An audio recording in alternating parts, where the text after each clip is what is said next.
Bill ચૂકવવાનું બાકી છે કે કોઈ ઇન્સ્ટોલમેન્ટ ચૂકવવાનો બાકી છે, એટલે કે કોઈ લોનનો હપ્તો ચૂકવવાનો બાકી છે અને એના પૈસા હાજર હાથ પર નથી કે બેંકમાં નથી, તો શું કરી શકાય?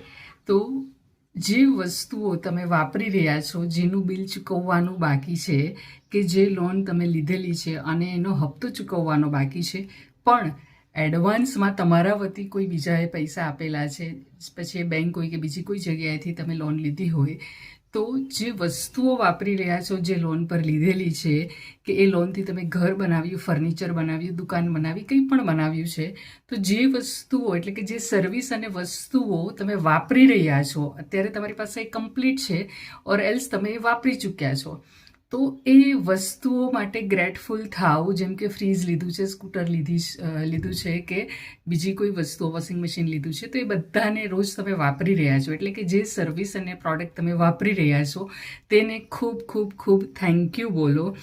અને આ રીતે ગ્રેટિટ્યૂડ પ્રેક્ટિસ કરો કે મારી પાસે પૈસા છે અને આ બિલ પણ ચૂકવાઈ રહ્યું છે કે ચૂકવાઈ ગયું છે, એવું પણ તમે એડવાન્સમાં વિઝ્યુલાઇઝ કરી શકો છો.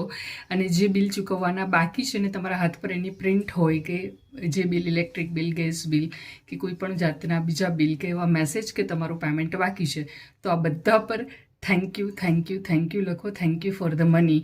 અને ફીલ કરો કે મારી પાસે આ બિલ આવી રહ્યા છે, કેમ કે તમારામાં એ તાકાત છે બિલ ચૂકવવાની, એટલા માટે બિલ તમારી પાસે આવી રહ્યા છે.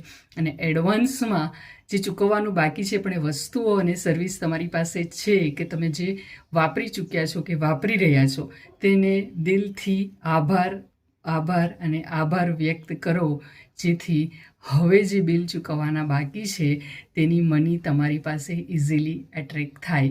આ પ્રેક્ટિસ ત્યાં સુધી ટ્રાય કરો જ્યાં સુધી તમારા બિલ ચૂકવાઈ નહીં જાય. અને જ્યારે લાઈફમાં સિચ્યુએશન આવે ત્યારે તમે આ પ્રેક્ટિસ કરી શકો છો. અને રોજના ગ્રેટિટ્યૂડ પ્રેક્ટિસમાં મનીની એટલી બધી ગ્રેટફુલ ફિલિંગ પોતાની અંદર ક્રિએટ કરો કે જેથી આ ટાઈપના પ્રશ્નો ભવિષ્યમાં તમારી સામે આવે નહીં. આઈ હોપ કે આ રીલ તમને હેલ્પ કરશે.